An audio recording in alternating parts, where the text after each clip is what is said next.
1 month into the Ukraine war, reining in Russia using sanctions still proved difficult for the European member countries who were deeply entangled with Putin due to their reliance on Russian gas and oil. How did that reliance come about, and is there any chance for them to break free from the need for Russian energy?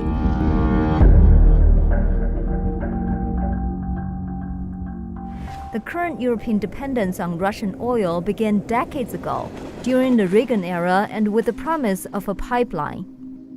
That Soviet pipeline traverses the landscape between Siberia and Germany and brings with it much-needed gas imports that, according to a March 1981 CIA memo, were needed to offset likely declines in oil supplies for the 6 European countries in question. They also argued that related equipment sales by West European firms would create thousands of jobs and billions of dollars in business. Despite those positives, the CIA warned of some serious risks in creating this type of infrastructure with the Soviet Union. In their memo titled USSR Western Europe, Implications of the Siberia to Europe gas pipeline, they found that such a pipeline would provide the Soviet one additional pressure point they could use as a part of a broader diplomatic offensive to persuade the Western Europeans to accept their viewpoint on East-West issues. Citing as an example an attempt to undermine European willingness to act in concert with the U.S. on economic sanctions against the Soviets or on security issues.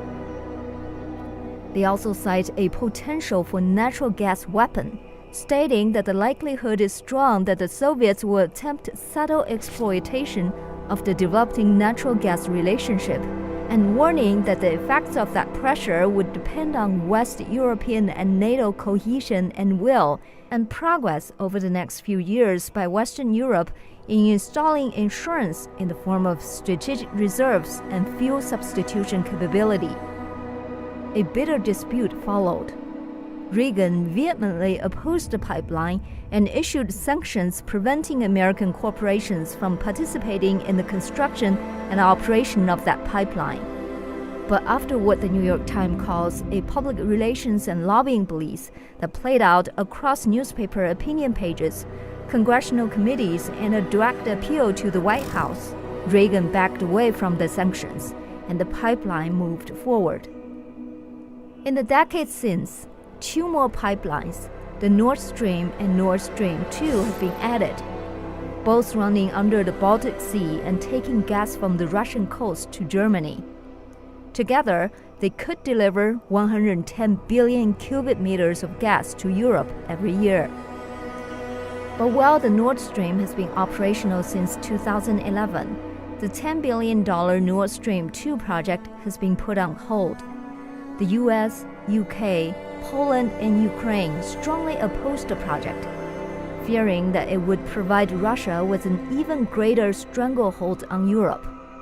Ukrainian President Zelensky has called it a dangerous political weapon, and German regulators are fearful that because Russian state-owned firm Gazprom owns both a 50% stake in the pipeline and all the gas that goes through it, Russia would have too much control over supply.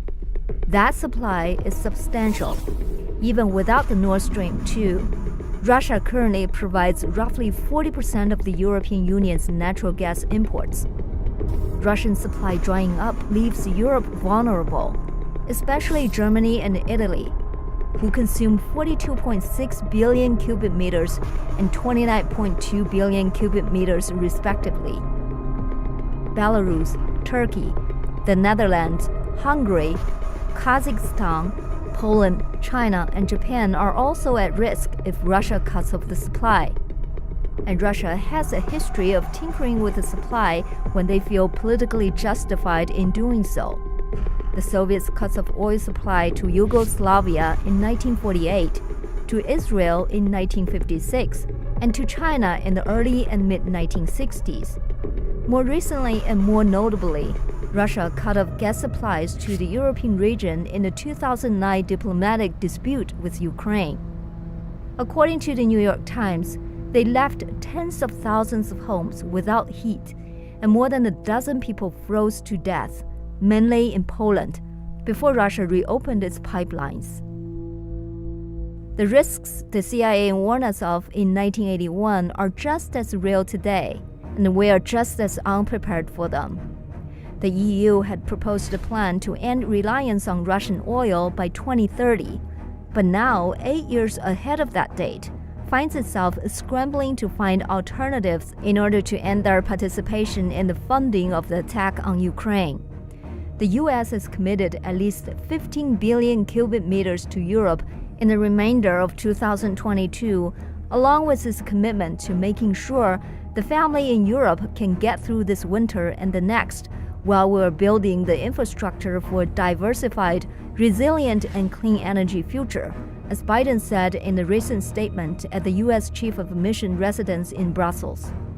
But 15 billion cubic meters won't be enough to meet that goal. And without help from Saudi Arabia, the United Arab Emirates, Iran, and Venezuela, there seemed to be no real plan on how to offset European reliance on Russian gas and oil. Or there's one more route. According to Bloomberg, if there's any country that might have been in a position to rescue Europe from its energy crisis, it's the US, home to vast shale fields holding a seemingly endless supply of natural gas and giant terminals capable of liquefying it and delivering it abroad. But American shale drillers refuse to drill more. Why? We'll explain in our next video.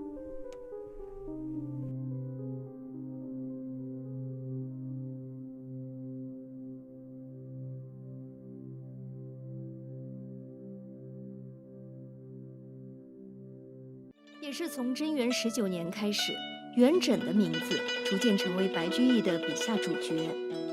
譬如曲江忆元酒，这是写在春天的一首诗。春来无伴闲游少，行乐3分减2分。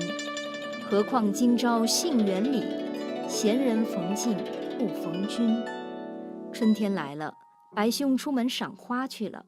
心怀的期待大抵就是风和日丽的曲江边，人群中风姿卓绝的元稹迎面走来，彼此相视一笑，为这心意相投的路遇，然后他们就一起快乐春日游。然而可怜的白兄晃荡了一天，杏花天里云淡风轻，眼前人来人往，却遍寻不得元稹的踪影，自然是心头无比的索然。于是泱泱不乐地写诗小记。今天出门，元酒不曾作伴同游，我的兴致本以3分减去2分，只余下1分期待，指望在曲江边的游客中间能找到元稹，然而也并没有，于是连这1分游兴也没有了。总之，虽然是个杏花天，今天却是十分索然的一天。西明寺牡丹花忆元酒，这首诗是元稹去洛阳岳丈家做毛脚女婿时，白居易在长安城游荡时写下的诗。西明寺的牡丹花开了，这令他分外的思念不能同来赏花的元稹。前年题名处，今日看花来。一座云香丽，3见牡丹开。细读花堪惜，方知老暗催。何况寻花伴，东都去未回。俱知红方策，春尽思忧哉。对于相识之初的白居易和元稹而言，西明寺的牡丹花，曲江的慈恩寺的四季风物，是他们共同的流连，见证他们的相谈甚欢，相见甚悦。春天是要有元稹，才花开有情，春深似海。牡丹的花时姹紫嫣红，摇黄未紫，要是有元稹在白兄身边相伴，花间游走，两人指指点点，谈谈讲讲。